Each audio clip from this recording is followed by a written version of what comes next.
BabyCore is problematic. That's a sentiment shared by some people online, and one has to wonder why they all find adults wearing childlike clothes disturbing.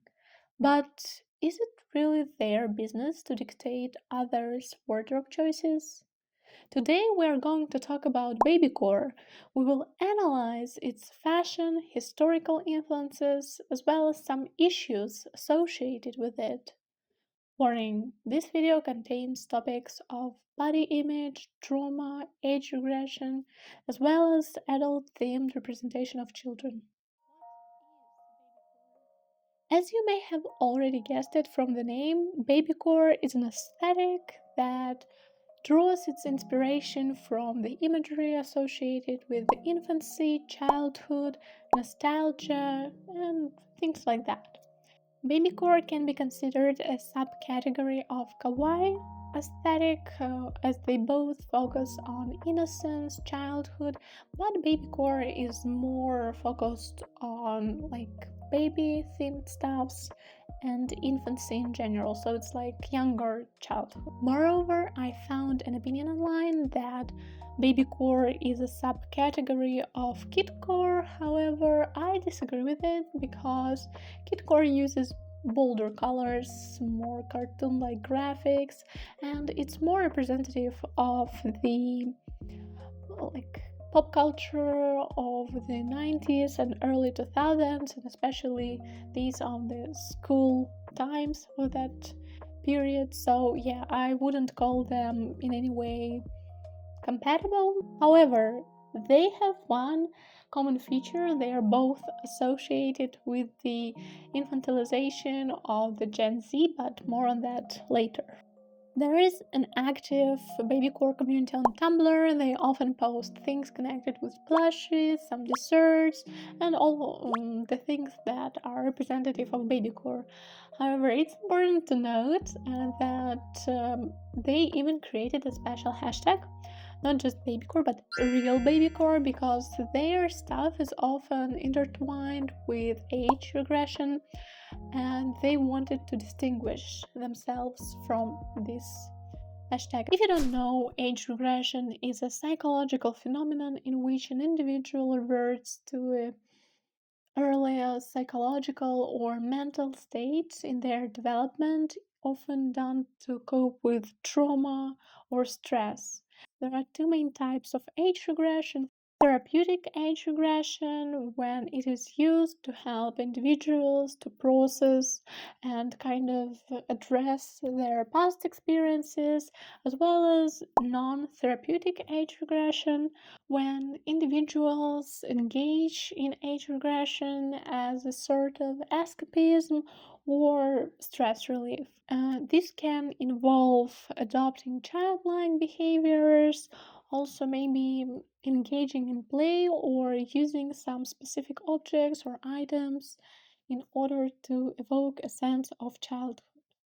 It is often associated with childlike activities such as coloring, playing with toys, or even using childlike language. But, as Nursery Kitten from Tumblr points out, age regression is a medical symptom and should not be glamorized and romanticized as an aesthetic, whereas babycore is an aesthetic based on childhood nostalgia. So we should really divide those two. Before we move on to fashion, it's important to point out that age regression, when it doesn't interfere with your daily activities, can be seen as a valid form of stress relief, so there is nothing wrong with practicing it. Babycore's color scheme is quite soothing and I would also say gentle. The elements often include oversized or baggy clothing such as sweatshirts and hoodies. It may also include frills, cute prints, backpacks, maybe some hair clips and things like that. Chunky sneakers or platform shoes often accompany the outfit. As for makeup, baby pink or blue, light blue color, lavender, Yellow and maybe mint green are often used for the shades. Dewy skin is also quite important, as well as some glossy lipstick. Overall, the focus is more on enhancing natural beauty rather than some radical sculpting. This aesthetic draws from a variety of historical periods. For example, Victorian's era associated with idealization and obsession with childhood and its innocence.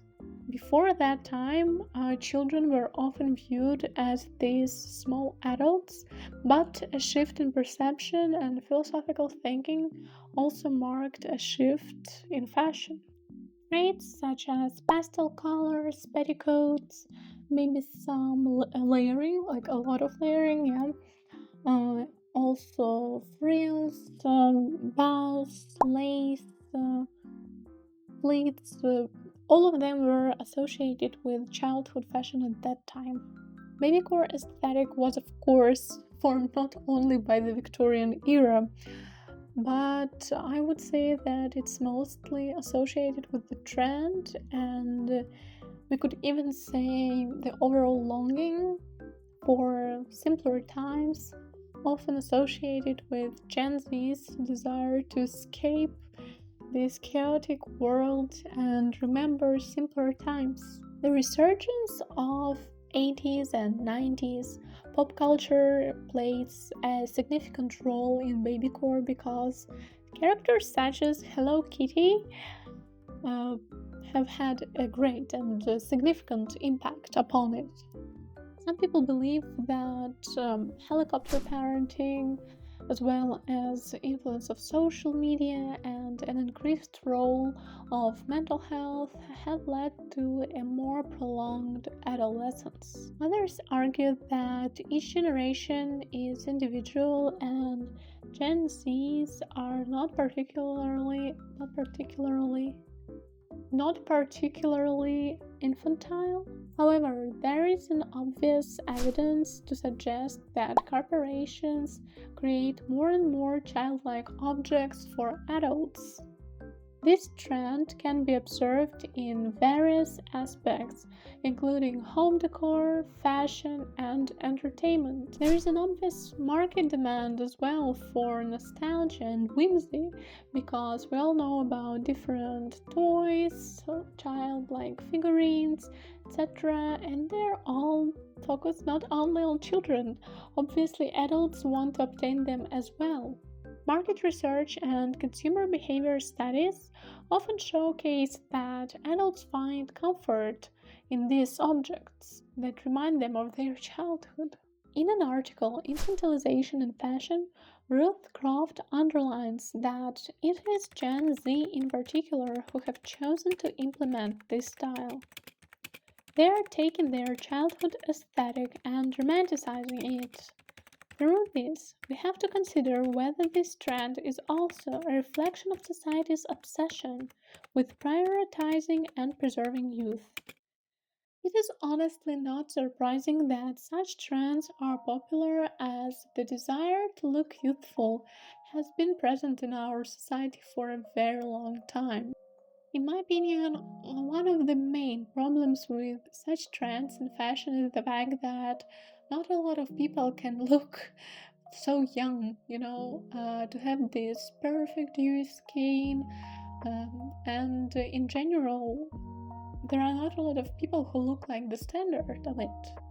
The issues mentioned earlier are quite prominent, yet I think that the most controversial one and honestly the most disturbing one is the adult themed representation of childlike clothes and children in general. I think that it's wrong to say that anything a woman wears automatically becomes provocative or anything like that.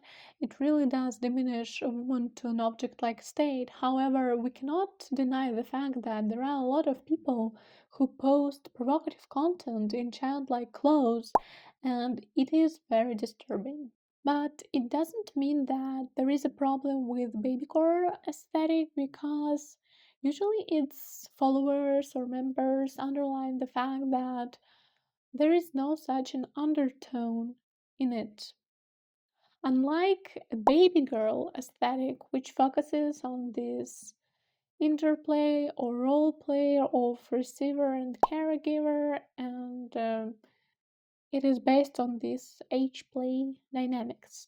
Critics of it highlight the unacceptable nature of the combination of childlike behavior or just childlike fashion together with some really adult content. Moreover, there is always a risk that minors will be exposed to this aesthetic and they may find it appealing and even copy the behaviors. And of course, you understand why it may be very, very troubling. In response, supporters of baby girl aesthetic emphasize the importance of safety and consent, and they say that it can be a really healing experience.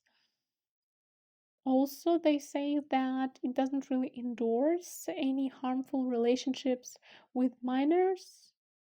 Of course, everyone is entitled to their own opinion, but I think that sharing and actually glamorizing such aesthetics can be really harmful. It does not only normalize it in the eyes of adults, but it creates a sense of appeal in little girls, for example, as they may find it quite attractive because of the idealized image. And as a result, they may want to imitate it, and it's awful. Once again, I want to emphasize that BabyCore does not include any of the provocative imagery. And as I mentioned before, bagginess and oversized clothing are even preferred in it. To be completely honest with you, I like babycore and kidcore aesthetics as they create a sense of comfort in me as well as bring back some childhood memories and a sense of comfort and excitement. So I am biased here. That being said, I think there are a lot of problems associated with beauty industry and the fear of getting old that is implemented by it is one of them. At the end of the day, we will never get younger, and big corporations are quite aware of it as they carefully plant the insecurities inside of women's heads. But I think that sometimes beautiful clothes are just that, beautiful clothes. And if you feel drawn to a particular lavender colored noseband which you find adorable, there is no one on your way that should stop you. Because at the end of the day, we are the ones who make choices, and I think that the most important thing there is the fact that this choice must be based not on the fear of getting older or on the desire to look younger, but just on the fact that you find something pleasing, you find it adorable or nice, and you just want to have it. The problem arises when people create provocative content in childlike outfits. I think that this behavior should be criticized and discouraged as it is acceptable only if the person doesn't share it with the others, as they make it a norm and may even expose minors to it, which is unacceptable. What do you think? Thank you very much for watching and пока-пока!